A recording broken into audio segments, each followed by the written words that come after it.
Hello बच्चों। Hello प्यारे बच्चों। बच्चों आज हम लेक्चर नंबर 4 की बात करने वाले हैं और इस लेक्चर में हमें बात करनी है पुली एंड कंस्ट्रेंट रिलेशंस की। बहुत इंपॉर्टेंट टॉपिक है बेटा। लॉज ऑफ मोशन में पुली के ऊपर बहुत सारे क्वेश्चंस बनते हैं, बहुत सारी वैरायटीज बनती हैं। आज हम बहुत सारी वैरायटीज को कवर करके हुए चलेंगे। ठीक है बेटा, तो बिल्कुल भी टाइम वेस्ट ना करते हुए अपना लेक्चर हम करते हैं शुरू। देखते हैं सबसे पहली बात, तो पुली क्या होती है बेटा। देखो हमारे सिलेबस में बेटा दो टाइप की पुली आ सकती है। एक हो सकती है बेटा आइडियल पुली और दूसरी होती है बेटा रियल पुली। आइडियल पुली बेटा मासलेस होती हैं, ये मासलेस पुली होती हैं और कोई फ्रिक्शन भी इसमें नहीं रहता, तो फ्रिक्शनलेस भी होती हैं। They are massless and frictionless pulley. इनके ऊपर से धागा स्लिप करता है, ठीक है ना। They are massless and frictionless pulley. ठीक है, दूसरी बात जो रियल पुली होती है, ये क्या होती है। रियल पुली के पास मास होता है, दे आर मैसिव पुलीज, और इनके अंदर फ्रिक्शन भी होता है, इनके अंदर फ्रिक्शन भी होता है बेटा। ये दो कैटेगरी है बेटा पुली की। बट पुली बेटा होती क्या है आखिरकार। पुली बेटा एक डिस्क टाइप का स्ट्रक्चर होता है, एक डिस्क रहती है, ठीक है, और उसके बीच में यहां पर एक एक्सल लगा होता है जहां पर से वो टंग जाती है। ठीक है, तो यहां से इसको टांग दिया जाएगा। फिक्स भी कर सकते हैं इसको, या इसको मूवेबल भी छोड़ सकते हैं। और दूसरा एक धागा इसके ऊपर से जा रहा होगा कुछ इस तरीके से। तो एक धागा इसके ऊपर से जाएगा और इसके सेंटर पे जो एक्सल होगा उससे हम इसको बांध देंगे। तो इस तरीके का स्ट्रक्चर जो आपको मिलने वाला है इसको हम कहते हैं पुली। ये वर्टिकल स्टेट में भी मिल सकता है आपको, या फिर ये हॉरिजॉन्टल स्टेट में भी मिल सकता है आपको, कुछ ऐसे आपको मिल सकता है। अब जैसे कि मैंने कहा कि दो केस बन सकते हैं जिसमें ये इसका सेंटर बंधा हुआ हो, फिक्स्ड पुली बोलेंगे उसको, और दूसरा जिसके अंदर इसका सेंटर भी चल रहा हो, मतलब पुली खुद भी चल रही हो, वो हो जाएगा मूवेबल पुली। बट किसी भी केस में आपको यही मिलेगा, एक सेंटर धागा जा रहा होगा और एक धागा इसके ऊपर से जा रहा होगा बेटा। ठीक है, इस चैप्टर में हम मैसिव पुली को डील नहीं करेंगे क्योंकि उसमें पुली के रोटेशन की बात भी करनी पड़ती है। इस चैप्टर में हमें बात करनी है किसकी बेटा, मासलेस फ्रिक्शनलेस आइडियल पुलिस की बात करनी है। ठीक है, तो आइए सबसे पहले देखते हैं कि पुली इस्तेमाल कहां होती है, यूज कहां होती है। बेटा पुली का इंपॉर्टेंस इतना ज्यादा इसलिए ही है क्योंकि पुली बहुत सारी जगह पर इस्तेमाल होती है। आपके आसपास बहुत सारी मशीन्स में पुली का इस्तेमाल होता है। तो आइए देखते हैं। Elevators use multiple pulleys in order to function. मतलब जो आपके घर में लिफ्ट लगी हैं, वो लिफ्ट ऊपर या नीचे जा रही है, तो उसमें आप जाके देखेंगे उसमें भी बड़ी बड़ी पुली लगी हुई है। उसके अंदर आप देखेंगे तो वो पुली सिस्टम से ही चल रहा है, पुली उसको ऊपर नीचे लेकर जा रही है। तो पुली सिस्टम है, एक धागा तो नहीं होना चाहिए, एक पूरी की पूरी रोप जो है उसके साथ बंधी हुई है, और उस पुली से वो जो लिफ्ट है वो ऊपर या नीचे जा रही है। वेल्स, कुएं जो होते हैं, उनसे पानी निकालने के लिए बेटा पुली का इस्तेमाल किया जाता है। ठीक है ना, एक रस्सी वेल के ऊपर से जाते हुए पानी में जा रही होती है और वहां से खींचकर हम पानी को बाहर निकालते हैं। बहुत सारे एक्सरसाइज इक्विपमेंट, अगर आप जिम जाते हैं तो आपको पता होगा बहुत सारे एक्सरसाइज इक्विपमेंट्स होते हैं जिसमें छोटी छोटी पुली लगी होती हैं, जिसके ऊपर से वायर्स जा रही होती हैं और आप खींचकर भारी भारी सामान को उठा लेते हो। वहां पर भी बेटा इस्तेमाल होता है पुली का। कंस्ट्रक्शन के अंदर जब हमें बहुत भारी लोड उठाना होता है, क्रेन्स होती हैं, नीचे से ऊपर लेकर जाना होता है, वो भी एक पुली सिस्टम का इस्तेमाल करते हैं बेटा। Curtains in theatres are moved using the pulley system. कुछ घरों में भी साइड में एक चेन टाइप के सिस्टम लगा होता है, उसमें पुली बंधी हुई होती है, उसको खींचते हैं और उस पुली सिस्टम से कर्टेन्स खुलते या बंद होते हैं। और थिएटर्स में तो जो कर्टेन्स होते हैं वो पुली सिस्टम से ही चलते हैं बेटा। Sails on sails boat are raised and lowered using the pulleys। तो सेल बोट्स होती हैं, उनमें भी जो पूरा कर्टन होता है उसको भी ऊपर या नीचे जो किया जाता है, उसको सेल्स बोलते हैं। सेल्स ऑन सेल्स बोट, ठीक है, दे आर रेज्ड और lower using the pulley as well. Rock climbers use pulley to help them climb. ठीक है ना। आपने देखा होगा कि वो एक खूंटा ऊपर गाड़ देते हैं, रस्सी आ रही होती है, अपने आप को बांध लेते हैं और फिर ऊपर उसको खींचते हैं और ऊपर वो चले जाते हैं। तो उसमें भी एक पुलिस सिस्टम जो है वो काम करता है। तो बहुत सारे जगह पर बेटा पुलिस सिस्टम काम करता है। और मैंने काफी जगह बोला कि भारी सामान को उठाने के लिए हम पुलिस सिस्टम का इस्तेमाल करते हैं। तो पुलिस सिस्टम हमें कहीं ना कहीं एक तरीके का मैकेनिकल एडवांटेज देता है, उसके बारे में हम आगे बात करेंगे। हम बात करेंगे कि क्या एक चूहा बिल्ली को उठा सकता है, क्या एक चूहा बिल्ली को उठा सकता है। आज हम पुलिस सिस्टम के जरिए एक चूहे से बिल्ली को उठाकर भी दिखाएंगे। ठीक है बेटा, तो बढ़ते हैं बेटा आगे। आज के लेक्चर में ये आपको एक सिस्टम दिख रहा है, ये दोनों आपके सामने पुली है, ये इनका सेंटर बंधा हुआ है यहां से और एक धागा इसके ऊपर से जा रहा है, ये एक फिक्स्ड पुली का। और ये अगर देखें तो इसका जो सिस्टम है वो इस वेट से बंधा हुआ है। ये वेट खुद ऊपर नीचे हो सकता है, मतलब इस पुली का सेंटर ऊपर नीचे हो सकता है। तो जो ये वाली पुली है बेटा, ये मूवेबल पुली है। ठीक है, और धागा देखो इसके ऊपर से जा रहा है, सेंटर से ही बंधा हुआ। ठीक, तो ऐसा ही सिस्टम मैंने कहा था पुली के अंदर आपको देखने को मिलेगा और आज हम इसके बहुत सारे केसेस की बात करने वाले हैं। ठीक है, तो बढ़ते हैं बेटा आगे और सबसे पहले हम बात करते हैं जहां पर पुली हमारी होती है फिक्स्ड, उसको हम बोलते हैं बेटा एटवुड मशीन। एक सिंपल केस की हम यहां पर बात कर रहे हैं, एटवुड मशीन। इसके अंदर क्या होता है, इसके अंदर जो हमारी पुली होती है बेटा, इस तरीके से हमारी जो पुली होती है उसका सेंटर हमने बांध दिया है, वो चल नहीं रही और केवल दो ब्लॉक्स होते हैं। एक ब्लॉक हमने यहां ले लिया, एक ब्लॉक हमने यहां ले लिया। ठीक है, इन दो ब्लॉक्स का मोशन यहां पर देखा जाता है। ठीक, अगर हमने कहा कि इसका मास m1 है और इसका मास m2 है, तो बताओ बच्चों कौन नीचे जाएगा कौन ऊपर जाएगा। तो ऑब्वियस सी बात है, जो भारी है वो नीचे जाएगा, जो हल्का है वो ऊपर जाएगा। मान लेते हैं कि m2 is greater than m1 है, तो m2 नीचे जाएगा और m1 ऊपर जाएगा। अच्छा, जितना डिस्टेंस m2 नीचे चलेगा उतना ही डिस्टेंस m1 को ऊपर भी चलना पड़ेगा, क्योंकि ये बंधे हुए हैं एक धागे से, ये बंधे हुए हैं एक धागे से। तो जितना डिस्टेंस ये नीचे जाएगा उतना ही डिस्टेंस ये भी ऊपर जाने वाला है। मतलब जितनी इसकी एक्सेलरेशन होगी उतनी ही इसकी एक्सेलरेशन होगी, बट ये नीचे जा रहा होगा और ये ऊपर जा रहा होगा।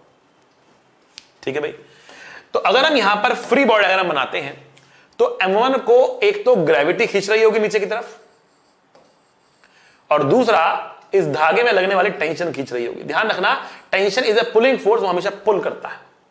तो ये धागा इस ब्लॉक को ऊपर की तरफ पुल कर रहा होगा। अब मैंने कहा था बेटा एक धागा एक टेंशन, ये पूरा धागा एक ही है ना, तो इसमें टेंशन भी एक ही होगी और ये टेंशन इसको यहां पर ऊपर की तरफ खींच रही होगी। और दूसरी बात, इसका जो वेट लग रहा होगा ये m1g होगा, इसका वेट होगा बेटा m2g। ठीक, अब यहां पर हम क्या करने वाले बेटा, हम यहां पर अब न्यूटन का सेकंड लॉ लिखेंगे, क्योंकि यहां पर एक्सेलरेशन हमारे पास है। तो हम बोलेंगे F बराबर ma। तो इस m2 की बात करते हैं, क्योंकि m2 नीचे जा रहा है तो नीचे वाला फोर्स बड़ा लेकर हम बोलेंगे m2g minus T equals to m2 into a। m1 की बात करें, क्योंकि m1 ऊपर जा रहा है तो t should be greater, and से बोलेंगे t minus m1g equals to m1 into a। So m2g minus t equals to m2a and t minus m1g equals to m1a। ठीक है, अगर मैं इन दोनों को जोड़ देता हूं तो t और t कट जाएगा बेटा।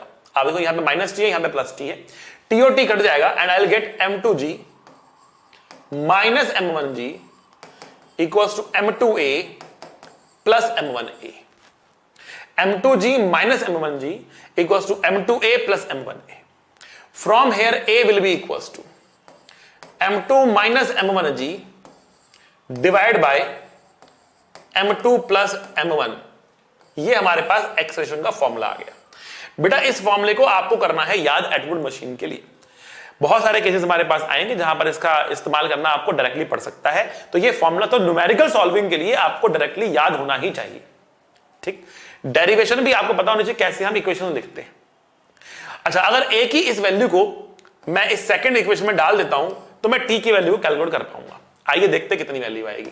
तो T minus m1g equals to m1 into a and a is m2 minus m1 divide by m2 plus m1 into g. So T is equals to m1 into g 1 plus m2 minus m1 divide by m2 plus m1। ठीक है, अब यहां पर मैं LCM लेता हूं तो यह आएगा बेटा m1g into m2 plus m1 plus m2 minus m1 divide by m2 plus m1। m1 और m1 कट जाएगा बेटा और t की वैल्यू निकल के आने वाली है 2 m1 m2 into g divide by m1 plus m2। बेटा ये फॉर्मूला भी आपको याद रखना होगा, बहुत ही इंपॉर्टेंट फॉर्मूला है बेटा। न्यूमेरिकल सॉल्विंग में स्पीड बढ़ाने के लिए ये दोनों फॉर्मूले आपके काम आएंगे। अब देखो इसको तो याद करने का मैं भी आपको एक और तरीका बताने वाला हूं और दिखाऊंगा कि कहां कहां पर डायरेक्टली उसका इस्तेमाल आप कर सकते हो। ठीक है, बट ये फॉर्मूला तो आपको याद रहना चाहिए। ठीक है, अच्छा एक और बात देखो बेटा, यहां पर जो धागा है वो इस ब्लॉक को ऊपर खींच रहा होगा और इस पुली को नीचे भी खींच रहा होगा। तो ये भी टेंशन टी है, ये भी टेंशन टी है। तो धागा इस पुली को दोनों तरफ से टी और टी 2t से नीचे खींच रहा होगा, लेकिन ये पुली नीचे नहीं जा रही है, मतलब ये धागा जो इसके सेंटर से बंधा हुआ है इस पुली को ऊपर खींच रहा होगा। कितने फोर्स से? 2t फोर्स से। और दूसरी बात, हमने जो पुली ली है ना, ये पुली बेटा मासलेस है। अब क्योंकि ये मासलेस है तो चाहे ये पुली चले या ना चले, इस पर नेट फोर्स तो 0 होना ही चाहिए। इस पर नेट फोर्स 0 होना ही चाहिए। तो चाहे फिक्स्ड पुली हो चाहे मूवेबल पुली हो, अगर नीचे टी और टी है तो ऊपर 2t होना कंपलसरी है। नीचे टी और टी है तो ऊपर 2t होना कंपलसरी है, अगर मासलेस पुली है तो। समझ में आया बात आप लोगों को? यहां तक क्लियर हो गया? तो बेटा मैं आगे बढ़ता हूं और इस फॉर्मूले के ऊपर और डिटेल में बात करता हूं। मैं कह रहा हूं कि एक और हमारे पास तरीका है जिससे हम इस एक्सप्रेशन को निकाल सकते हैं। बेटा वो तरीका क्या? वो ट्रिक है। कॉन्सेप्ट तो मैं नहीं बोलूंगा उसको, ट्रिक बोलूंगा उसको। वो ट्रिक है बेटा। क्या ट्रिक है आइए देखते हैं। ठीक है, कभी कभी बेटा ट्रिक्स भी हमें को बहुत हेल्प करती हैं कुछ जगह पर, और वही ट्रिक हमें इस्तेमाल करनी चाहिए जिससे हम काफी सारी चीजें कर सकें। अब एक पर्टिकुलर क्वेश्चन को सॉल्व करने की ट्रिक है बस, तो उसका कोई बहुत बड़ा यूज है नहीं। ठीक है, हाँ, लेकिन कोई ऐसा क्वेश्चन है जिसमें जो ट्रिक लगा रहे हैं और ऐसे 5-6 क्वेश्चंस में हम लगा सकते हैं, तो फिर हम काफी अच्छी ट्रिक को कहलाएगी। आइए देखते हैं। इसमें हम ये कह रहे हैं कि अगर हमारे पास ये एटवुड मशीन है कुछ इस तरीके से, ये M2 ये M1, यहां पर M2 का लगने वाला जो वेट है वो है M2G और M1 का लगने वाला वेट है M1G। तो बेसिकली हम यहां पे कह रहे हैं जो एक ग्रेविटी के पुल हैं ये इस सिस्टम को चलाने की कोशिश कर रहे हैं। They are the driving forces, they are the driving forces, but वो उल्टा चला रहे हैं तो उल्टा इंपैक्ट दे रहे हैं, मतलब कहीं ना कहीं उनको सब्ट्रैक्ट करना पड़ता है। समझाता हूं। अगर हम इस सिस्टम को सीधा कर दें, अगर हम इस सिस्टम को सीधा कर दें, पुली हटा दें, सिस्टम को सीधा कर दें, तो क्या होगा? देखो बच्चा, धीरे धीरे आपको समझ में आना शुरू हो जाएगा कि मैं यहां पे क्या कहना चाहता हूं। तो ये M1 है, ये M2 है। सीधा करने पर ये फोर्स भी हमने सीधा कर दिया, इसको हम कर दिया M2G इस तरफ, इसको कर दिया M1G इस तरफ। सीधा करने पर M2G इस तरफ हो गया, M1G इस तरफ हो गया। इसको सीधा करा, M2G इस तरफ। बेटा ये ट्रिक है, सिंपल सी बात बताना बेटा, ट्रिक है, कॉन्सेप्ट नहीं है। अभी आप ये नहीं कह सकते सर ये ऐसा कैसे कर दिया, पुली कहां चली गई। अगर ऐसा करोगे तो आंसर निकल जाएगा। इट्स अ ट्रिक, सिंपल सी बात है। ठीक है, हमने कहा यहां M1G लग रहा, यहां M2G लग रहा, यहां M1G लग रहा, यहां M2G लग रहा। ठीक, ओके। अब देखिए बेटा, आइए, ये पूरा का पूरा सिस्टम राइट में जाएगा विद एक्सेलरेशन a, क्योंकि M2 M1 से बड़ा लिया गया था, M2 M1 से बड़ा लिया गया था। ठीक, तो पूरा सिस्टम यहां जाएगा। तो अब एक्सेलरेशन कितना होता है बेटा? एक्सेलरेशन होता है net force divide by total mass, divide by total mass, net force divide by total mass. Now what is the net driving force here? M2G यहां पर M1G उल्टा आ रहा है ना उससे, तो आप क्या बोलेंगे? M2G minus M1G divide by total mass M1 plus M2। तो सिंपल हमारा आंसर निकल गया M2 minus M1 divide by M1 plus M2 into G। आई बात समझ में? आप देखिए, मैच करें, यहां पर भी वही आ रहा है M2 minus M1, M2 minus M1, M1 plus M2 या M2 plus M1 into G। ठीक, तो बहुत सिंपल, हमें कोई दो इक्वेशन बनानी नहीं पड़ी, सॉल्व करना नहीं पड़ा, सीधा सीधा हमारा आंसर निकल गया। कितना आंसर आ रहा? आंसर सिंपल सा आ रहा, कितना? m2 minus m1 divided by m1 plus m2 into g। कैसे निकालते हैं? Net driving force divided by total mass. Net driving force divided by total मास, जो बड़े वाला फोर्स है उसको छोटे वाला फोर्स माइनस करना पड़ेगा, उल्टा है ना उससे। तो net driving force divided by total mass, you will get your answer, will get your answer. अब ऐसे जितने भी क्वेश्चंस हो मैं आपको वैरायटी दिखाता हूं कहां कहां आप लगा सकते हो, उससे आपको आइडिया हो जाएगा। ठीक, आइए देखते हैं। अगर क्वेश्चन कुछ इस तरीके से होता कि आपको कहा जाता कि एक ब्लॉक देखो यहां टंगा है, यहां एक पुली है और ये जा रहा दूसरा ब्लॉक, ठीक है। पुली का सेंटर यहां पे बंधा हुआ है इस तरीके से, ठीक। ये m1 है, ये m2 है। अब देखो यहां पे जब हम FBD बनाते हैं तो कौन सा फोर्स ड्राइविंग फोर्स है बेटा? m1g ड्राइविंग फोर्स है। क्या m2g चलाने की कोशिश कर रहा है इसको? नहीं, m2g तो n से कैंसिल ही हो गया, m2g तो n से कैंसिल ही हो गया।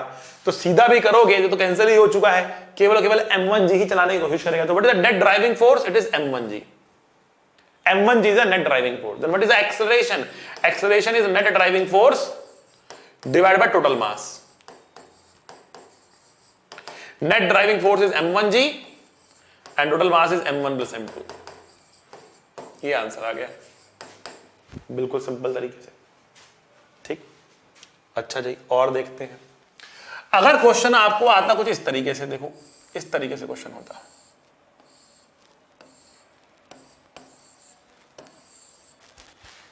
इस तरीके से क्वेश्चन होता, ठीक है। यहां पर आपको एक ब्लॉक दे रखा है, इधर दूसरा ब्लॉक दे रखा है इधर,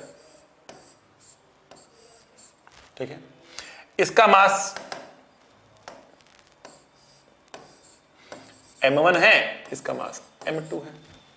तो अब जब हम FBD बनाएं और ड्राइविंग फोर्स देखें तो बेटा ये तो नीचे की तरफ कितना आएगा? m1g आएगा।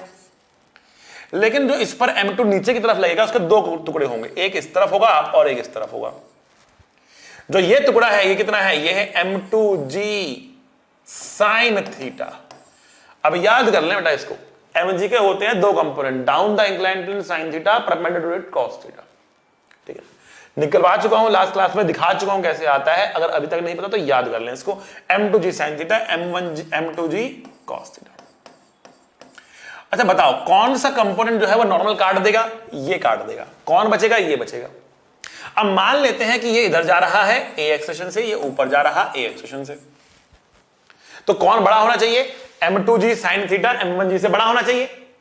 तो क्या लिखेंगे हम? एक्सेशन क्या आएगा? Net driving force divided by total mass. Net driving force divided by total mass. So what is the net driving force? कौन सा ड्राइविंग फोर्स है? तो ये खींच रहा है, ये रोक रहा है, तो ये है m2g sine theta minus m1g and total mass is m1 plus m2. Total mass is m1 plus m2. So it is m2 sin theta minus m1 divided by m1 plus m2 into g is a. Is a. तो a की value कितनी है? m2 sin theta minus m1 divided by m1 plus m2 into g. That's the acceleration. ये हमारे पास acceleration आ रहा है। ठीक है, बात समझ में आई आपको? ओके, कुछ करना नहीं पड़ा, बड़े नाम से हमारा आंसर यहां पर निकल आया। और देख लेते हैं, और देख लेते हैं। अगर हमारे पास सिस्टम कुछ ऐसा है, आइए बनाते हैं। सिस्टम कुछ ऐसा है, देखिए एक लाइन में आंसर कैसे लिखेंगे इसका, फटाफट कैसे आंसर आएगा इसका। ये एंगल अल्फा, ये एंगल बीटा, ये m1 है, ये m2 है। मान लिया ये इधर जा रहा a से, ये ऊपर भाग रहा a से। हमें जानना है a कितना है, हमें जानना है a कितना है। तो मैंने क्या कहा बेटा? Down the inclined plane sine theta होता है, तो ये जो फोर्स होगा ये होगा m2g साइन बीटा। बेटा ये कितना होगा? ये होगा बेटा m1g साइन अल्फा। और ये वाले कंपोनेंट तो बेटा कैंसिल होने वाले हैं, ये वाले कंपोनेंट तो बेटा कैंसिल होने वाले नॉर्मल से। तो अब एक्सेलरेशन मैंने इधर माने तो इस वाले फोर्स को बड़ा मान लूंगा, तो मैं क्या बोलूंगा? मैं बोलूंगा बेटा m2g sine beta minus m1g sine alpha. m2g sine beta m1g sine alpha is equals to, sorry, divide by total mass m1 plus m2 is equals to a। क्या होता है बेटा? a होता है net force divide by total mass. So what is the net driving force? m2g sine beta minus m1g sine alpha divide by m2 plus m2। सीधे हमारा answer निकल जाएगा बेटा एक लाइन के अंदर, कोई दिक्कत वाली बात नहीं है बेटा। अगला क्वेश्चन देखते हैं। अगर सिस्टम में हमारे पास दो पुली भी आ गई तो टेंशन नहीं लेनी है, धागा तो एक ही है ना और पुली तो रुकी हुई है ना, इसमें भी आप लगा सकते हो, कोई परेशानी नहीं है, इसमें भी आप लगा सकते हो, बड़े आराम से लगा सकते हो। आप बोलोगे ये कितना फोर्स है M1G, ये कितना फोर्स है M2G, लेट अस से ये ऐसे जा रहा, ये ऐसे जा रहा, दोनों की एक्सेलरेशन बराबर रहेगी, ठीक है। तो कितना लिखेंगे एक्सेलरेशन को, ये होगा बेटा net driving force M2G minus M1G, total mass M1 plus M2, तो कितना आएगा M2 minus M1, M1 plus M2 into G, ये हमारे पास एक्सप्रेशन आ जाएगी, समझिए। अगर क्वेश्चन में हमारे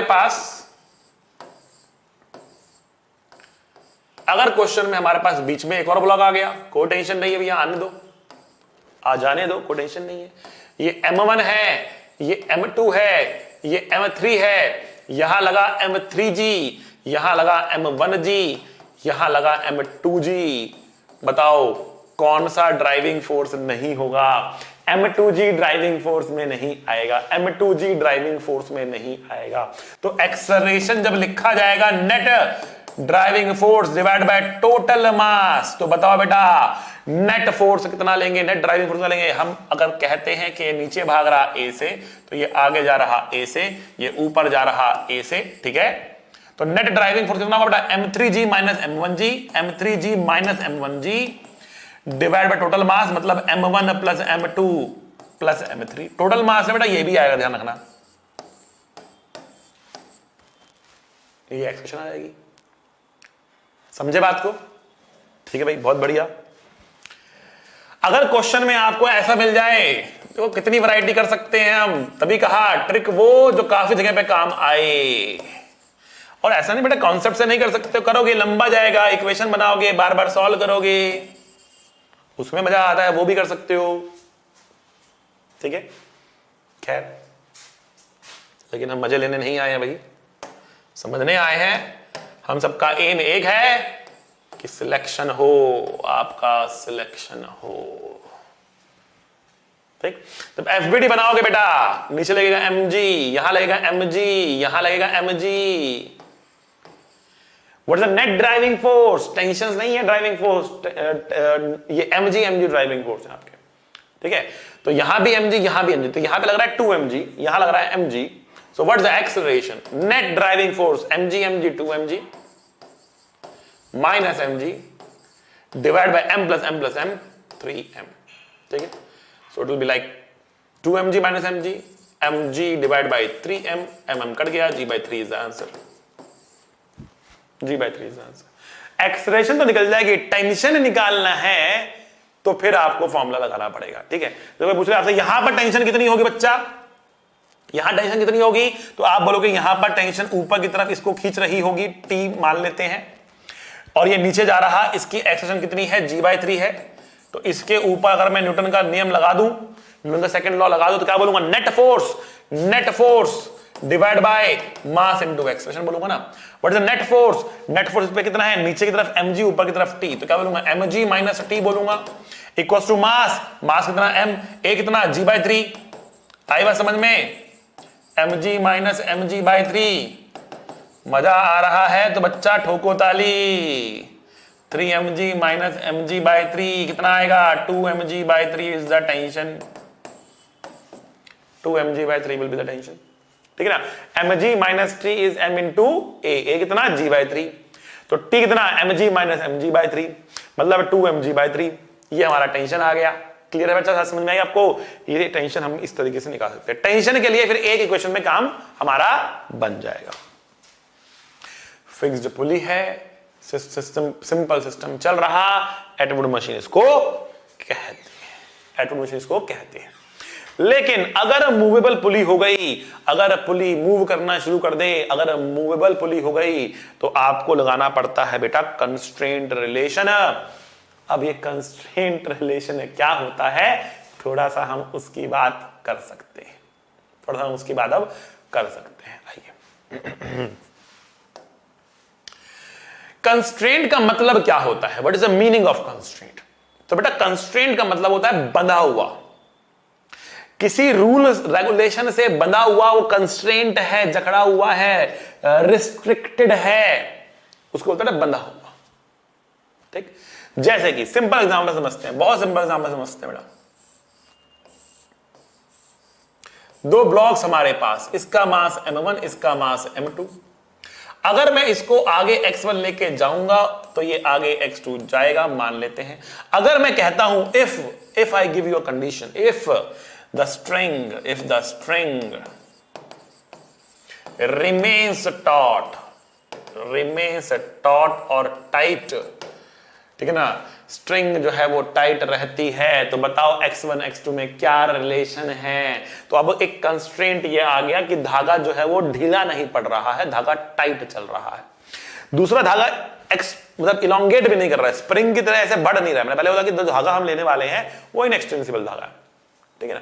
तो अगर इनएक्सटेंसिबल धागा है, वो बढ़ नहीं रहा है, अगर बढ़ाना होता उसको तो हम स्प्रिंग लेते, ठीक है। हमने स्ट्रिंग लिया है, धागा लिया है, धागा की लेंथ चेंज नहीं हो रही, तो धागा की लेंथ चेंज नहीं हो रही है, धागा ढीला पड़ नहीं रहा, तो x1 x2 में क्या रिलेशन होगा?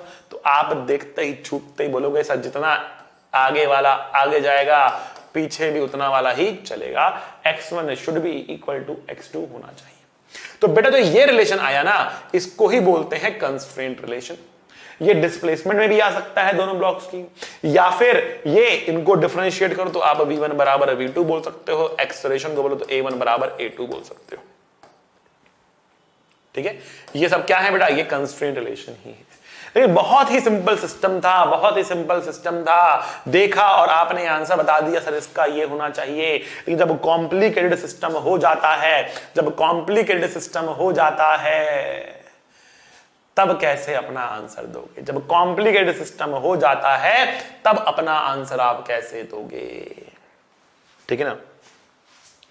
तो बेटा कॉम्प्लिकेटेड सिस्टम के केस में आपके पास एक मेथड होना चाहिए। तो अब बेटा देखो कंस्ट्रेंट रिलेशन बताने के मार्केट में बड़े सारे मेथड हैं, बहुत सारे मेथड हैं, ठीक है ना। अलग अलग तरीके से कंस्ट्रेंट के सॉल्यूशन आपको दिए जाते हैं, ठीक है, कि ऐसा कर लो, कि वैसा कर लो, कि ये कर लो, कि वो कर लो, ठीक है ना। लेकिन अब कुछ मेथड की कुछ लिमिटेशन, कुछ और मेथड की कुछ और लिमिटेशन, कुछ मेथड कुछ काफी कॉम्प्लिकेटेड, कुछ मेथड थोड़े सिंपल हैं। तो मैं आपके लिए आपको मैं वो मेथड बताऊंगा बेटा जो मेथड सबसे सिंपल होगा और मैक्सिमम जगह पे एप्लीकेबल होगा। सबसे सिंपल होगा और मैक्सिमम जगह पर एप्लीकेबल होगा, मतलब 99% जगह पे उसको लगा सकते हो और बहुत डिफिकल्ट भी नहीं रहेगा, सबसे सिंपल रहेगा, ठीक है। तो उस मेथड को बोलते हैं बेटा वर्क डन बाय टेंशन। अभी आप कहोगे सर आपने वर्क तो सीखा नहीं है, बट आपने 9th क्लास में थोड़ा बहुत वर्क के बारे में जानते हो ना, उतना ही काफी है, ठीक है। हमें बस इतना मालूम होना चाहिए बेटा वर्क डन होता क्या है। तो वर्क डन के लिए आप कह सकते हो ये होता है force into displacement into cos theta. Force into displacement into cos theta is work done, F D cos theta is work done, ठीक है। अगर हम वर्क डन बाय टेंशन की बात करें तो जो धागा होता है ना, धागा एक्सपैंड नहीं करता, कंप्रेस नहीं होता, ढीला पड़ता है, कंप्रेस नहीं होता। धागा एक्सपैंड नहीं करता, कंप्रेस नहीं होता, इसका मतलब क्या? धागा अपने अंदर एनर्जी को स्टोर नहीं करता। अगर धागा अपने में एनर्जी को स्टोर नहीं कर रहा, अगर धागा अपने में एनर्जी को स्टोर नहीं कर रहा तो वो वर्क नहीं कर रहा, ना ही तो वो हीट प्रोड्यूस कर रहा। देखो वर्क करके क्या करेगा, या तो वो एनर्जी को चेंज करेगा, तो अपने में स्टोर करेगा, या फिर हीट प्रोड्यूस करेगा। दोनों काम वो धागा नहीं करता है। अगर अभी बात समझ में नहीं आ रही तो कोई चिंता वाली बात नहीं है, जब वर्क में जाएंगे तो समझा देंगे कि work done by tension zero क्यों है। फिलहाल मान के चलो कि work done by tension zero है। Total work done by tension मतलब एक धागे के दोनों एंड पे मिला के टोटल वर्क डन कितना होगा बेटा? जीरो होगा। करके दिखाऊंगा अभी, दोनों एंड पे वर्क डन कितना होगा? जीरो होगा। पहले वर्क डन होता क्या है? वर्क डन में कितना होता है? Force into displacement into cos theta is the work done, F D cos theta is the work done. आई बस समझ में, F into D into cos theta is the work done, okay. अच्छा work done हमारे पास zero है, तो जो डिस्प्लेसमेंट के लिए हम लिखते हैं वही हम चाहे तो वेलोसिटी के लिए लिख सकते हैं। मतलब हम इसको और शॉर्ट, जैसे हमने x लिखा तो वही रिलेशन v में आया, वही a में आया, वही v में आया, वही a में आया, तो हम लिख सकते हैं यहां पर f into v into cos theta. और कितना है ये? जीरो है। किसका? टोटल समीशन, सबका मिलाकर नेट वर्क डन सबका मिलाकर समीशन जीरो कितना आएगा, ठीक ठीक है, यहां पर समीशन डाल देते हैं, समीशन। यहां पे आप वर्क नहीं बोल रहे हैं, हम इसमें इसको हम पावर बोल सकते हैं, इसको हम वर्क नहीं बोल रहे, इसको हम पावर बोल सकते हैं। अभी आपको नहीं पता पूरा एग्जैक्टली पावर क्या होता है, बट चिंता वाली बात नहीं है। जो डिस्प्लेसमेंट के लिए है वही वेलोसिटी के लिए भी बोल सकते हैं, और वही आप एक्सेलरेशन के लिए भी बोल सकते हैं अगर थीटा कांस्टेंट है तो। ठीक है, अभी मैं उसकी बहुत डिटेल्स में नहीं जाऊंगा। अगर थीटा कांस्टेंट है तो ये भी बोल सकते हैं। ठीक है, अगर थीटा कांस्टेंट नहीं होगा, 99.99% की बात कर रहा हूं, 99.99% की बात कर रहा हूं, अगर थीटा कांस्टेंट नहीं होगा तो आपसे वेलोसिटी के बीच में ही पूछ लेंगे। अगर थीटा वेरिएबल होगा तो एक्सेलरेशन के लिए नहीं पूछा जाएगा। ठीक है, और इसका मतलब क्या है, अगर आपको ये बातें ना भी पता हो कि कब होता है कब नहीं होता है, आप लगा दो तो आपका 99.99% आप गलत नहीं होंगे जो क्वेश्चन आपको आने वाले। कंसेप्ट एक अलग चीज है, क्वेश्चन में गलतियां नहीं होंगी, आप लगा सकते हो, बेखौफ बेधड़क लगा सकते हो, कोई टेंशन वाली बात नहीं है। आ रही बात समझ में? ठीक है बेटा, बढ़ते हैं आगे और इस कॉन्सेप्ट को यहां पे मैं आपको लगा के दिखाता हूं। देखो बच्चे, देखो अगर टेंशन, देखो एक धागे में एक टेंशन होती है, तो अगर टेंशन टी यहां पर है तो वही टेंशन टी यहां पर भी होगी। एक धागा एक टेंशन, एक धागा एक टेंशन, टेंशन टी यहां पर तो वही टेंशन टी यहां पर भी होगी। अब यहां पर देखो, मैंने कहा ये x2 आगे गया तो ये t और x2 के बीच में एंगल कितना है बेटा? 0 है। तो व्हाट विल आई से? I will say t into x2 into cos 0।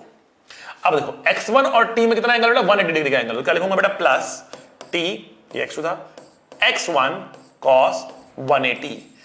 ये दोनों का वर्कडन हो गया, मिला के तो लिखूंगा 0, मिला के तो लिखूंगा 0। ठीक है, अब देखो t और t तो कट गया तो यहां पे 0 है। x2 cos 0 का बेटा 1, cos होता है -1। ठीक, that mean x2 equals to x1 आ रहा, डिफरेंशिएट करो v2 इक्वल्स टू v1 आ रहा, differentiate a2 equals to a1 आ रहा। मतलब मैं चाहता था स्टार्टिंग में ही यहां पर a2 लिख देता, यहां पर a1 लिख देता। ये मेरा कहने का मतलब था, यहां पर instead of x directly a2 and a1 directly लिख सकते थे आप और आपका आंसर आ जाता। आगे बात समझ में आपको बेटा? क्लियर है बेटा? चलिए बढ़ते हैं आगे और इसके ऊपर आप करते हैं बहुत सारी एप्लीकेशंस। आइए आइए, कंस्ट्रेंट रिलेशंस में आपको तब जाना पड़ता है जब आपके पास मूवेबल पुलीज रहती हैं। ठीक है, तो देखते हैं कुछ क्वेश्चंस को लगाकर यहां पर कि हम क्या कहना चाह रहे हैं, कब हमें लगाना पड़ेगा कब नहीं लगाना पड़ेगा। आइए,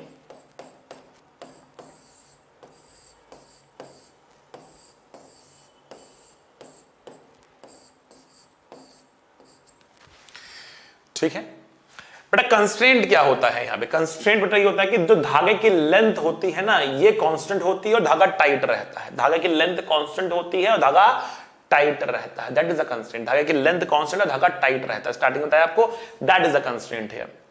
और निकालने का तरीका क्या है? वर्क डन बाय टेंशन को जीरो कर देते हैं। तो हमें यहां पे करना क्या पड़ेगा? हमें निकालना क्या है और करना क्या पड़ेगा? क्वेश्चन कह रहा है कि मान लेते हैं नीचे जा रहा है a1 से, ये ऊपर जा रहा है a2 से।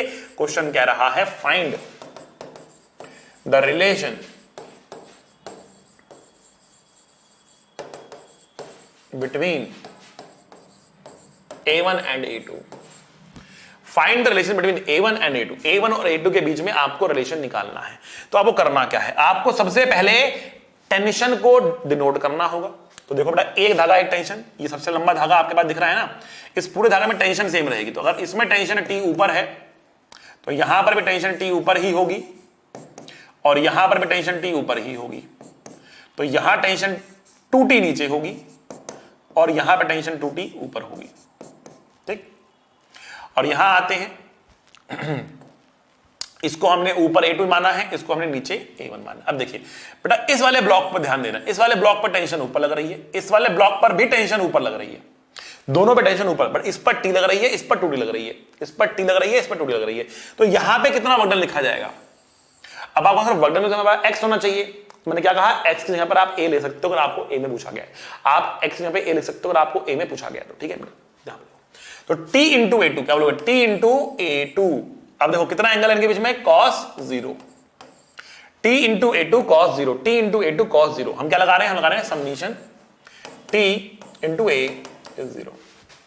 मतलब t और a मतलब cos थीटा भी हो सकता है, यहाँ पे कोई दिक्कत नहीं है, cos थीटा भी हो सकता है, cos theta equal to 0। Summation T A कॉहेड, मतलब वन पहले के लिए, दूसरे के लिए, और होंगे तो और के लिए भी बोल देंगे। ठीक है ना? So T into A2 cos 0, इस पर क्या लिखेंगे? अब इसके ऊपर देखो बेटा, इसके ऊपर टेंशन कहां लग रही है? इसके ऊपर टेंशन ऊपर लग रही है।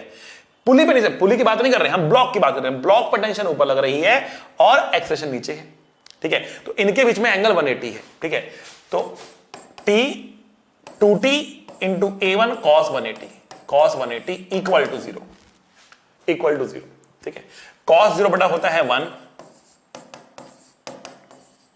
cos 180 होता है बटा -1, ये वहां जाएगा। T into A2 2T into A1, T और T कट जाएगा। A2 बराबर 2 टाइम्स ऑफ A1, A2 बराबर 2 टाइम्स ऑफ A1। A2 जो है वो 2 टाइम्स ऑफ A1 के बराबर है, ठीक है ना। A2 जो है वो 2 times of A1, so A2 is 2 times of A1, A2 is 2 times of A1। ये हमारे पास आ रहा A2 is equals to 2 times of A1 आ रहा है। A2 equals to 2 times of A1 हमारे पास आ रहा है। A2 बराबर 2 टाइम्स ऑफ A1 आ रहा है। आए बात समझ में बेटा आपको? A2 जो है वो 2 टाइम्स ऑफ A1 हमारे पास है। क्लियर हुई बात? ठीक है, ये है बेटा constraint relation, work done by tension के तरीके से हमने इसको सॉल्व कर लिया। और क्वेश्चन देखते हैं बेटा, और क्वेश्चन देखते हैं। आइए बेटा और देखते हैं।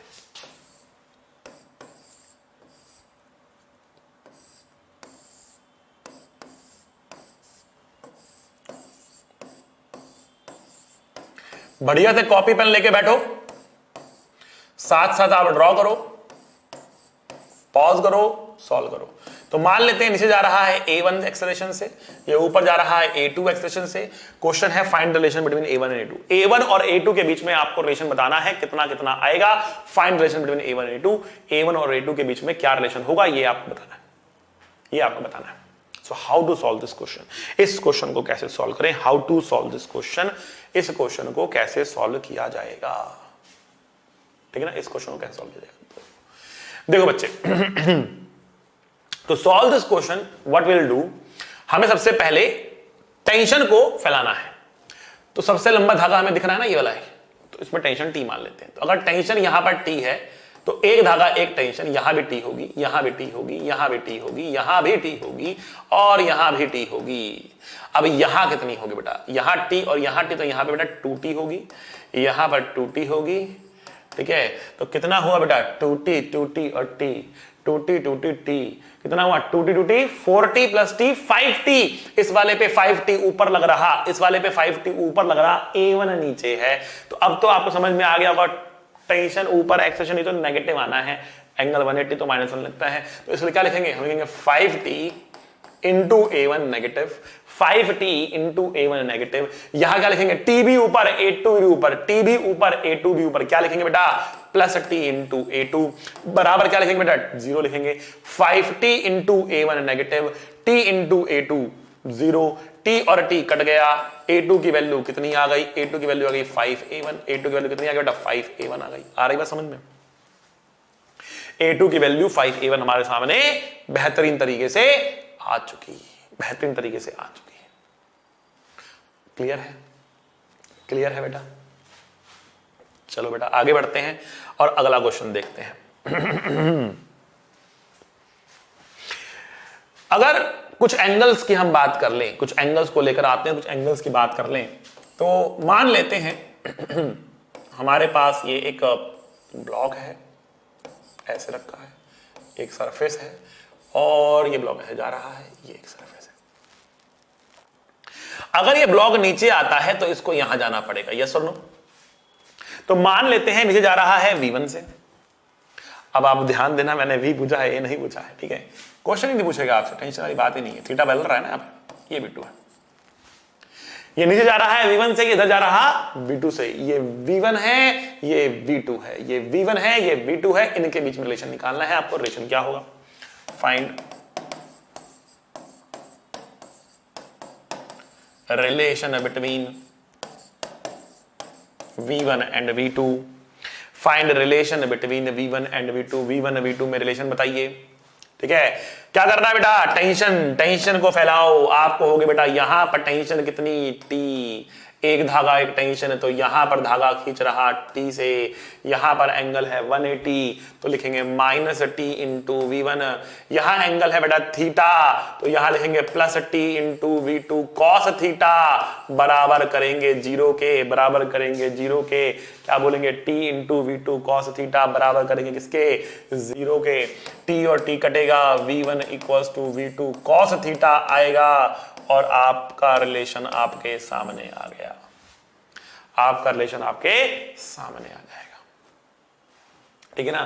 तो t into V2 cos theta, T और V2 के बीच में कितना एंगल है थीटा है ना, तो t V2 कॉस थीटा और V1 आपके सामने यहां पर था। सॉल्व करेंगे आपको आंसर मिल जाएगा। ठीक है, अगला क्वेश्चन देखते हैं। एक और क्वेश्चन देखते हैं एंगल के लिए, आइए।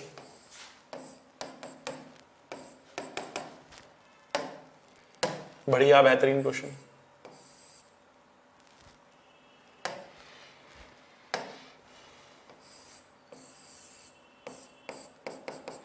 बेटा मजा आ रहा है तो ताली बजाओ। देखो मान लेते हैं नीचे जा रहा है V1 से तो ये आगे भागेगा V2 से। ये एक रॉड है, रॉड के ऊपर रिंग है, रॉड है, रॉड के ऊपर रिंग है। ये नीचे भागेगा V1 से तो ये आगे भागेगा V2 से। ये एंगल हमने मान लिया थीटा है, इस एंगल को हमने थीटा ले लिया। तो नीचे भाग रहा V1 से तो ये आगे भाग रहा V2 से। तो अब हम क्या कह सकते हैं, टेंशन दिखाओ, टेंशन दिखाओ। तो यहां पे टेंशन कितनी है, यहां पे टेंशन कितनी है, ये टेंशन टी है। यहां पे टेंशन कितनी है, ये टेंशन टी है। ये भी टी है, ये भी टी है। तो टी और V2 के बीच में एंगल कितना है थीटा है। टी और V2 का एंगल कितना है थीटा है। तो ये T V2 cos theta, T V2 cos theta. यहां क्या बोलेंगे minus T into V1 minus क्योंकि एंगल कितना 180 है। यहां तो हम डायरेक्ट लिख सकते हैं -1 इक्वल टू 0। टी और टी कट गया, V2 cos थीटा बराबर V1 आ गया। V2 cos थीटा बराबर V1 आ गया। अब एक क्वेश्चन कराता हूं बेटा जो IIT में भी आया है, जो क्या नाम है HC वर्मा में भी गिवन है, और जो बहुत अलग अलग एग्जाम्स में देखा गया है, मेडिकल के एग्जाम्स में भी देखा गया है। मतलब बड़ा फेमस सा क्वेश्चन है। आइए देखते हैं उस क्वेश्चन में क्या कर दिया गया। देखिए जरा ध्यान से।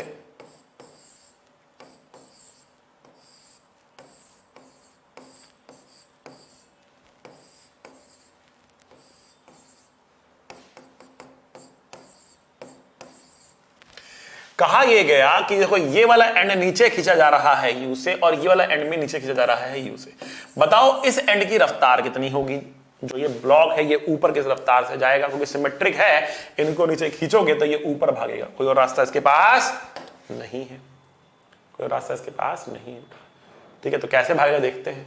तो हमने कहा देखो अगर यहां पे टेंशन टी है तो यहां पे टेंशन टी होगी, यहां पे टेंशन टी होगी, और इस पर आते हैं तो यहां पे टेंशन टी होगी। ठीक, ओके भाई। अब जो इसकी रफ्तार अगर हमने v मान ली, ठीक है ना, तो अब यहां टेंशन हमें जाननी है कितनी है, और वही टेंशन हम यहां पर भी लिख सकते हैं। इसको मैं T1 बोल देता हूं। अब T1 की वैल्यू 2T के बराबर नहीं होगी क्योंकि ये एंगल पर है। ठीक है, तो आप देखें इन T और T के क्या होंगे बेटा, कंपोनेंट्स होंगे। कंपोनेंट्स होंगे, एक कंपोनेंट इधर होगा, एक कंपोनेंट इधर होगा, एक कंपोनेंट ऊपर, दोनों का रहेगा। ये वाले कंपोनेंट तो कैंसिल होते हुए आपको दिख रहे हैं, ऊपर वाले जुड़ते हुए दिख रहे हैं। तो ये कितना हो जाएगा बेटा 2T cos थीटा। इसका भी T cos थीटा, इसका भी T cos theta, 2T cos theta ऊपर। तो T1 कुछ और नहीं बल्कि कितना है 2T cos थीटा है। T1 कुछ और नहीं बल्कि कितना है 2T cos थीटा है। मैं देता हूं T1 की वैल्यू कितनी है 2T cos थीटा है। ठीक, ओके। अब आइए देखिए यहां पर एंगल कितना है बेटा 180 है, तो क्या लिखेंगे T इंटू यू माइनस का। यहां पर भी एंगल कितना है बेटा 180, तो क्या लिखेंगे T इंटू 2 माइनस का। ठीक, यहां पर आते हैं बेटा, यहां पर एंगल 0 है, T1 भी ऊपर है, V भी ऊपर है, T1 भी ऊपर है, V भी ऊपर, तो क्या लिखेंगे plus T1 into V equal to क्या लिखेंगे बेटा 0 लिखेंगे, इक्वल टू 0 लिखेंगे। ठीक है, तो अब देखो ये कितना -2T into u, -2T into u plus T1 है। T1 कितना है बेटा, T1 है आपके पास 2T cos theta into V equal to 0। T और T कट गया, T और T कट गया। ठीक है, तो हमें क्या मिलेगा, हमें मिलेगा V, 2 और 2 भी कट रहा है, U by cos, U by cos, ये मिलेगा V equals to U by cos theta. V is equals to U by cos theta हमको मिल जाएगा यहां पर। आई बात समझ में आपको, V is equals to U by cos theta. This is what we will get here. This is what we will get here. थोड़ा सा अलग टाइप के क्वेश्चन अब देखते हैं, आइए। बहुत सारी अलग वैरायटी क्वेश्चन मैं आपको करा रहा हूं, उससे आपका मोटा मोटा काम चल जाएगा। आपको एग्जाम में कोई दिक्कत नहीं आएगी, ना IIT के, ना मेडिकल के, ना कोई एग्जाम में दिक्कत आएगी। आपको समझ में आएगा कि क्या क्या वैरायटी हमारे पास होती है।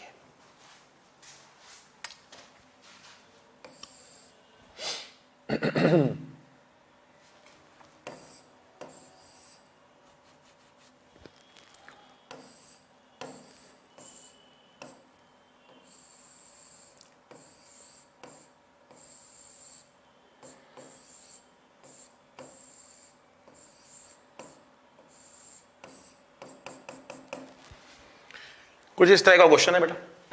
अगर हम इसको एक्सेलरेशन A1 दे रहे, इसको एक्सेलरेशन A2 दे रहे, हम जानना चाहते हैं इनकी एक्सेलरेशन में क्या रिलेशन है, इनकी एक्सेलरेशन में क्या रिलेशन हमारे पास आ रहा है। थोड़ा सा ये ड्राइंग का हमारा एरर हो गया है यहाँ पे, लेट मी रीड्रॉ इट। थोड़ा सा इसको रीड्रॉ करते हैं, कोई नहीं, ध्यान से ड्रॉ करना है बेटा आपको भी। ये लीजिए, अब सही है, अब सही है, ठीक है।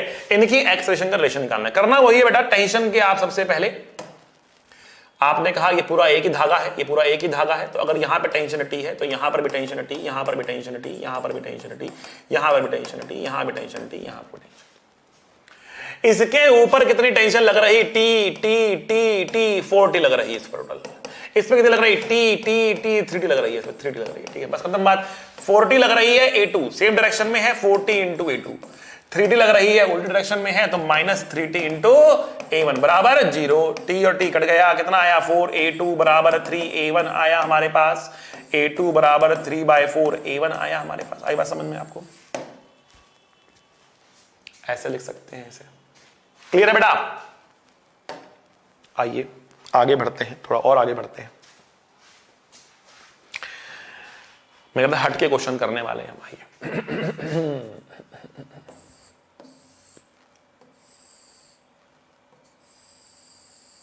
एक रॉड है,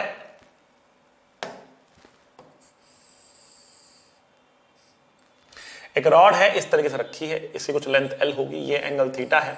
ये वाला एंड जो A है ये इस तरफ भाग रहा है कुछ VA रफ्तार से। हम जानना चाहते हैं कि जो ये एंड B है इसकी रफ्तार कितनी होगी। तो आप समझ सकते हैं बेटा कि इसकी रफ्तार नीचे की तरफ होगी कुछ VB, और क्वेश्चन है फाइंड VB। V ये दे रखा है, VB पूछा। अगेन बहुत सारे तरीके हैं क्वेश्चन सॉल्व करने के। एक और पॉपुलर तरीका बता देता हूं, चलो मैं आपको यहां तक बताया तो एक और तरीका बताता हूं। देखो, अगर मैंने कहा कि ये x है और ये y है, तो पाइथागोरस थ्योरम के हिसाब से आप बोलोगे x square plus y square is equals to x square, बोलोगे ना, l स्क्वायर बोलोगे ना, x square plus y square equals to l square बोलोगे ना।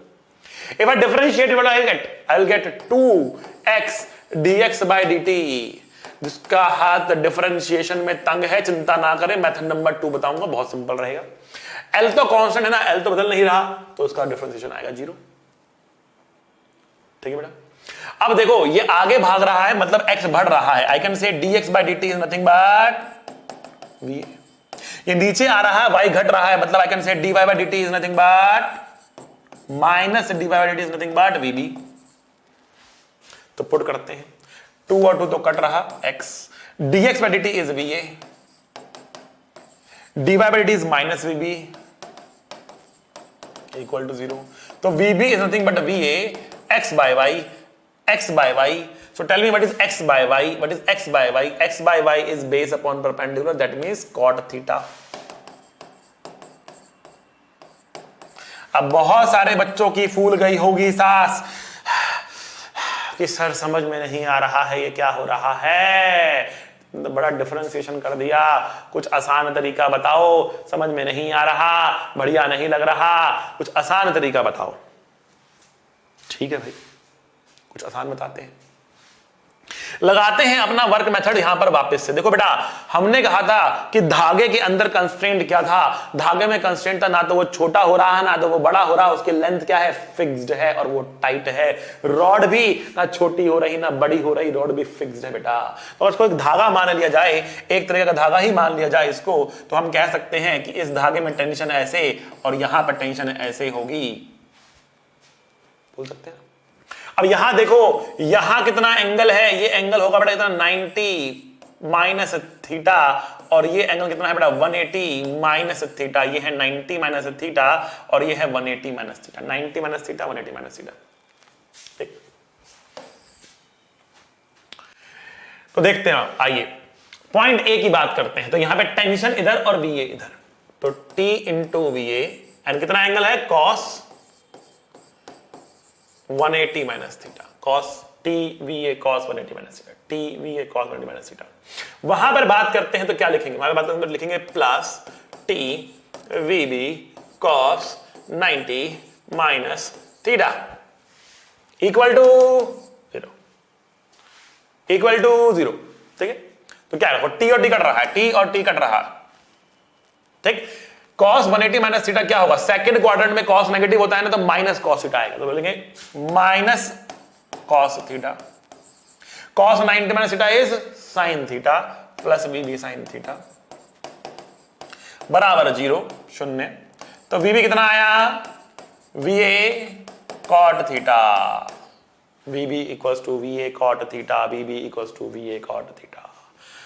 मैच कर रहा है, मैच कर रहा है, कितना बड़ा है, डिफरेंशिएशन है, यहां पर सिंपल हमारा आंसर आ रहा है। ठीक है, समझ में आया, अच्छा लगा तो ठोको ताली बेटा। ठीक है, बढ़ते हैं आगे और बात करते हैं, और बात करते हैं बेटा। अब देखो मैंने कहा 99% जगह पे बेटा आपका ये मेथड लगता है, एक आधी % जगह ऐसी आ जाती है जहां पर क्वेश्चन कुछ ऐसी बात पूछ लेता है जो इस तरीके से नहीं निकाली जा सकती। थोड़ी सी मैं उसकी बात कर लेता हूं पहले। ठीक, तो उसके लिए मैं आपको मेथड नंबर 2 दे रहा हूं, और वो क्या कहां पे आके फंसाता है आपको, देखो वो आपको कह देगा कि भैया मुझे जो है इसका एक्सेलरेशन नहीं चाहिए, मुझे इस पॉइंट का एक्सेलरेशन बता दो कितना होगा। वो ब्लॉक का एक्सेलरेशन ना पूछकर वो किसी पॉइंट का एक्सेलरेशन पूछ लेता है और आपको फंसाने की कोशिश करता है। ठीक है ना, अब ऐसे में आपको क्या करना है, ऐसे में आपको क्या करना है, आइए देखते हैं।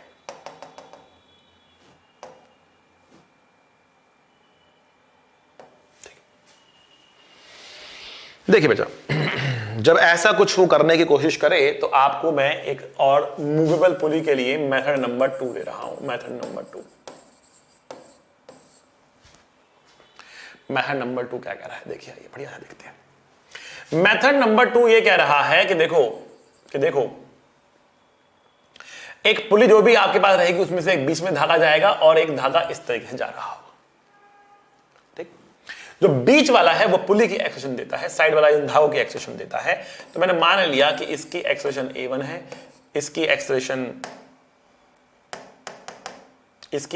A1 है, इसकी एक्सेलरेशन A2 है, इसकी एक्सेलरेशन A3 है। हां जी, इन दोनों की एक्सेलरेशन भी बेटा अलग अलग हो सकती है अगर बीच में से पुली चल रही है। तो अगर मैंने इसको पकड़ के रखा, इसे खींच दिया तो ये खींचेगा ना, इसको पकड़ा है ना, इसको नहीं पकड़ा ना, तो इसकी एक्सेलरेशन 0 बट ये चल रहा होगा। ठीक है ना, कहने का मतलब क्या, इनकी एक्सेलरेशन भी अलग अलग हो सकती है अगर पुली चल रही है।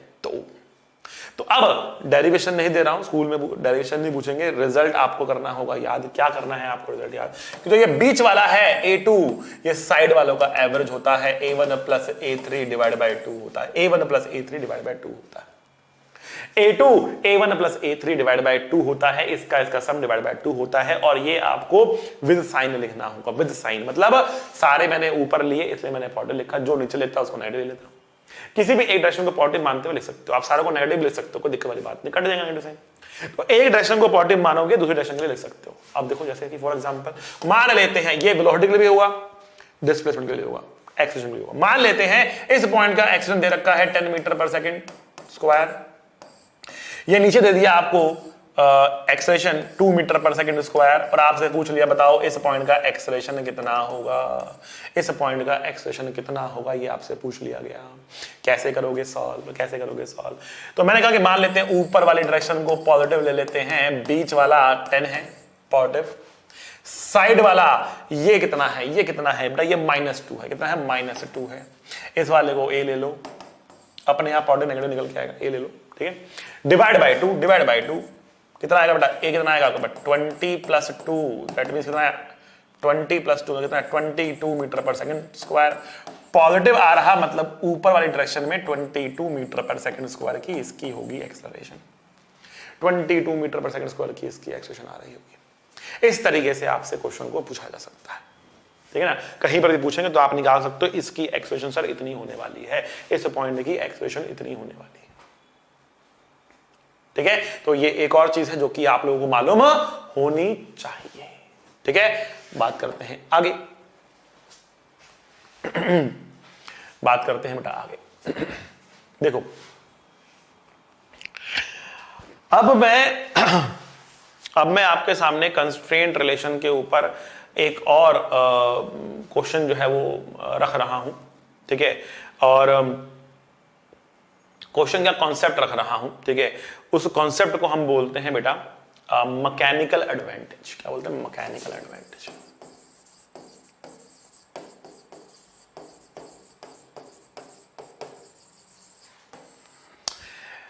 मैकेनिकल एडवांटेज का मतलब होता है कि कम फोर्स लगाकर ज्यादा भारी चीज को उठा लेना, ठीक है। इनपुट कम दो आउटपुट ज्यादा दो, इनपुट कम दो आउटपुट ज्यादा दो। कम फोर्स लगाकर भी भारी चीजों को उठा लेना, ठीक है ना। इसको हम कहते हैं mechanical advantage. So mechanical advantage जो पुलिस सिस्टम का रहेगा, ठीक है ना, तो वो क्या रहेगा कि कितना आपने लोड लगाया और कितना आपने उसको उठाने के लिए फोर्स लगाया, कितना आपने लोड लगाया और उसको उठाने के लिए कितना आपने फोर्स लगाया, उसको उठाए रखने के लिए कितना आपने फोर्स लगाया। That is the mechanical advantage, ठीक। तो अब देखते हैं ये मैकेनिकल एडवांटेज हमें कैसे यहां पर मिलता है, कैसे हमें हेल्प करता है, देख लेते हैं इस चीज को, ठीक। तो देखते हैं हमने कहा कि मान लेते हैं हमें इस बॉक्स को उठाना है, हमें इस बॉक्स को उठाना है, ठीक। तो एक तरीका क्या था कि हमने सिंपल ये पुली लगाई, ठीक है, और हम यहां पर खड़े थे और हमने इस पर फोर्स लगाया और इसे खींच रहे हैं। तो अगर इसका वेट mg है तो इसको उठाने के लिए जो फोर्स हमको यहां पर लगाना पड़ेगा वही फोर्स आपको यहां पर भी दिखेगा। वो टेंशन आपको यहां पर दिखेगी, फोर्स यहां पर दिखेगा, वो फोर्स आपका टेंशन के बराबर ही होगा, ऑब्वियस सी बात है। तो ये कब उठेगा बेटा जमीन से? ये तब उठेगा जब ये फोर्स या जब ये टेंशन mg के बराबर होगा। आप बोलेगा T बराबर mg, तो आपने जो फोर्स लगाया वो mg के बराबर लगाया। कोई मैकेनिकल एडवांटेज यहां पर एक तरीके से नहीं है, मैकेनिकल एडवांटेज आपकी 1 है, कोई भी फैक्टर आपका उसमें नहीं आ रहा। आपने कहा कि जो लोड था वो mg था, आपने जो फोर्स लगाया वो भी mg लगाया, कितना आया 1। जितना फोर्स जितना लोड है उतना ही फोर्स लगाना, कोई मैकेनिकल एडवांटेज में सिग्नल पुली में आपको नहीं मिल रहा। अब हमने कहा कि कुछ यहां पे चालाकी करनी पड़ेगी, कुछ चालाकी करनी पड़ेगी, कुछ यहां पे सिस्टम डेवलप करना पड़ेगा, ठीक है। तो हमने कहा देखो एक काम करते हैं,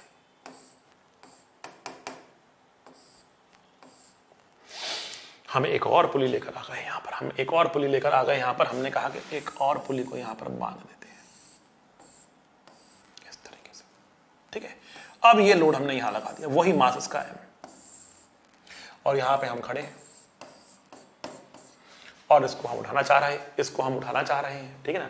अब क्वेश्चन कह रहा है कि कितना फोर्स लगाना पड़ेगा उठाने के लिए, ठीक। तो हमने कहा कि मान लिया हमने F फोर्स लगाया, हमने F फोर्स लगाया, आगे हमें F फोर्स दिखेगा ना, तो वही टेंशन F यहां पे दिखेगी, वही टेंशन F यहां दिखेगी, यहां पर दिखेगा 2F, यहां पे दिखेगा बेटा 2F। और यहां हमारे पास कितना है बेटा mg वेट है, तो हम क्या बोलेंगे 2F बराबर mg, F बराबर mg/2, F बराबर mg/2। तो कितना मैकेनिकल एडवांटेज है? टना कितना है बेटा? तो आपने कितना लोड लिया? आपने लोड लिया mg का। कितना फोर्स लगाया उठाने के लिए? आधा लगाया mg/2, 2 ऊपर गया, मैकेनिकल एडवांटेज 2 का आया, मैकेनिकल एडवांटेज बेटा 2 का आया। मतलब आधा फोर्स लगाना, 2 का मतलब आधा ही फोर्स लगाना पड़ेगा आपको उठाने के लिए। That is the mechanical advantage, इसलिए पुलिस सिस्टम का इस्तेमाल किया जाता है। मतलब आधा फोर्स लगा के आप ऑब्जेक्ट उठा रहे हो, आधा ही फोर्स लगा के आप ऑब्जेक्ट उठा रहे हो, आधा फोर्स लगा के बेटा ऑब्जेक्ट उठा रहे हो। तो अगला क्वेश्चन जो मैंने स्टार्टिंग में आपसे पूछ लिया था, क्या था? मैंने आपसे पूछा था कि क्या जो एक चूहा है वो बिल्ली को उठा पाएगा? क्या चूहा बिल्ली को उठा पाएगा बेटा? Can a mouse lift a cat? Can a mouse lift a cat? क्या चूहा बिल्ली को उठा पाएगा? देखते हैं बेटा एक चूहे का वजन कितना होता है, थोड़ा सा मोटा चूहा लेकर आते हैं, कितना वजन होता है चूहे का maximum to maximum. Let us say rat का जो मास है वो हमारे पास है 500 ग्राम।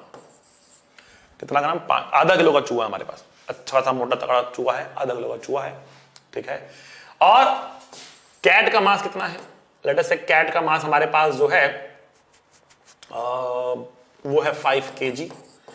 10 गुना मास हमने ले लिया, आधा किलो का चूहा है और 5 किलो की बिल्ली है। आधा किलो का चूहा है, 5 किलो की बिल्ली है। अगर चूहे को बिल्ली को उठाना है, अगर चूहे को बिल्ली को उठाना है, ठीक है, तो उसको कितनी कम से कम मैकेनिकल एडवांटेज चाहिए? कम से कम उसे कितनी मैकेनिकल एडवांटेज चाहिए होगी?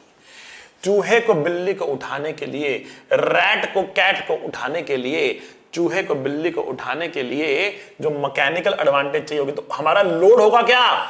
लोड होगा कैट। कैट को उठाना है ना, तो लोड होगा कैट। कितना मैकेनिकल एडवांटेज चाहिए? लोड होगा कितना? कैट का 5 × G, ये लोड है हमारा। और हमारा फोर्स क्या है? चूहे का वजन फोर्स है, चूहे को उठाना है, चूहे का वजन जो है वो क्या है? वो फोर्स है, ठीक है। तो कितना है? 0.5 × 10। आ रही बात समझ में? 10 का मैकेनिकल एडवांटेज चाहिए हमें, 10 का मैकेनिकल एडवांटेज चाहिए, तब जाकर चूहा बिल्ली को उठा पाएगा। Let us try to create a system जिसमें मैकेनिकल एडवांटेज 10 से भी ज्यादा हो, जिसमें मैकेनिकल एडवांटेज 10 से भी ज्यादा हो, ठीक है। आइए देखते हैं।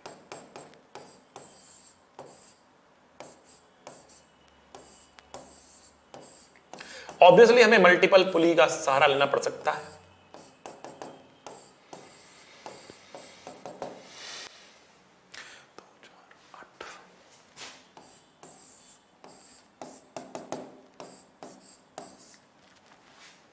ठीक, एक काम करते हैं, इधर हम लगाते हैं फोर्स, ये है वेट W। लेट अस सी कितना मैकेनिकल एडवांटेज इस सिस्टम के अंदर हमें मिल रहा है। इस सिस्टम में कितना मैकेनिकल एडवांटेज हमें मिल रहा है? What is the mechanical advantage in this system? तो हमने क्या कहा? हमने कहा कि अगर ये फोर्स F है तो यहां भी फोर्स F है, यहां पे 2F होगा, यहां पे 4F होगा, यहां पे 8F होगा, यहां पे 16F होगा, तो यहां पर भी 16F होगा, मतलब 16F इक्वल्स टू वेट होगा। 16F अगर वेट के बराबर है तो F वेट बाय 16 है, mechanical advantage weight upon force होगा। वेट फोर्स कितना?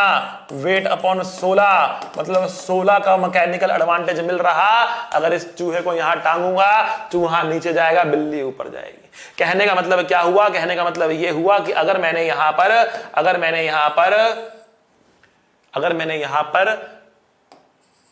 0.5 kg का चूहा टांग दिया और यहां पर इस W की जगह पर यहां पर 5 किलो की बिल्ली टांग दी, तो बिल्ली ऊपर जाएगी, चूहा नीचे जाएगा।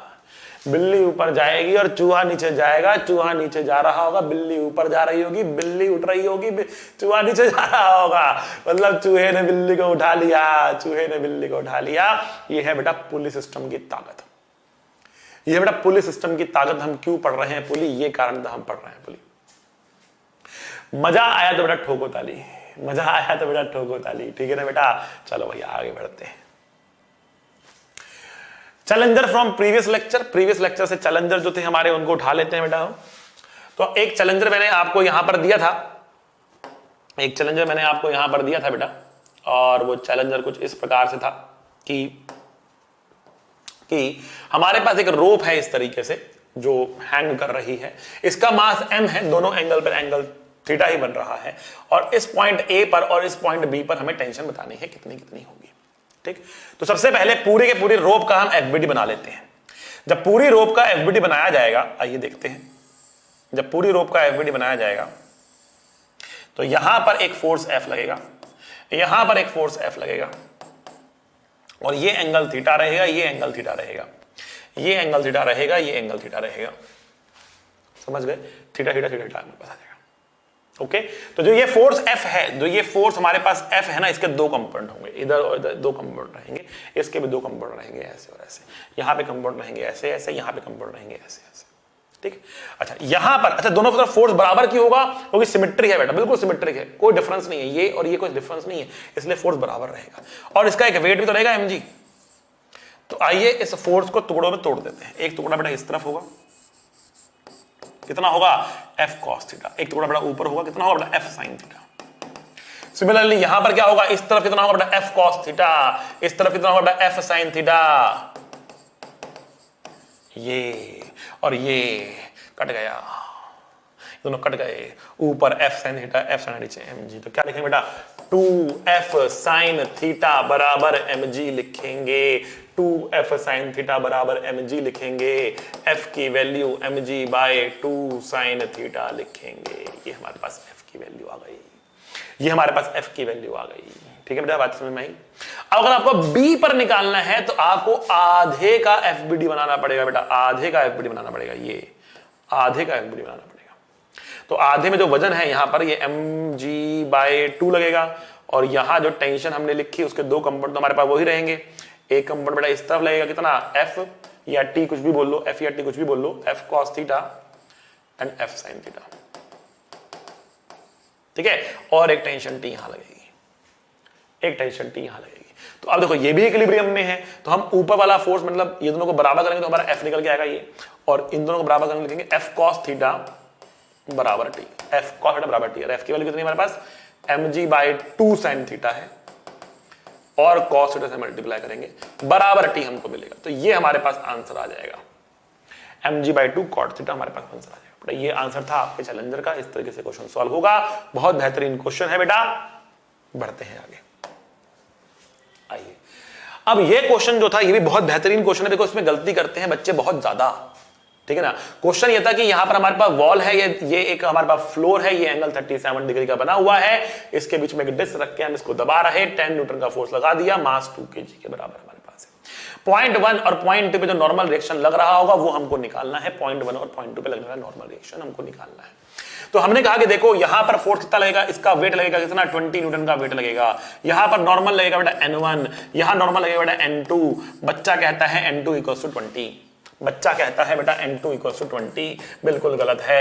N2 20 नहीं होगा, N2 20 नहीं होगा, N2 is not equal to 20। अच्छा भाई, तो फिर क्या होगा? N2 की वैल्यू कैसे निकालेंगे?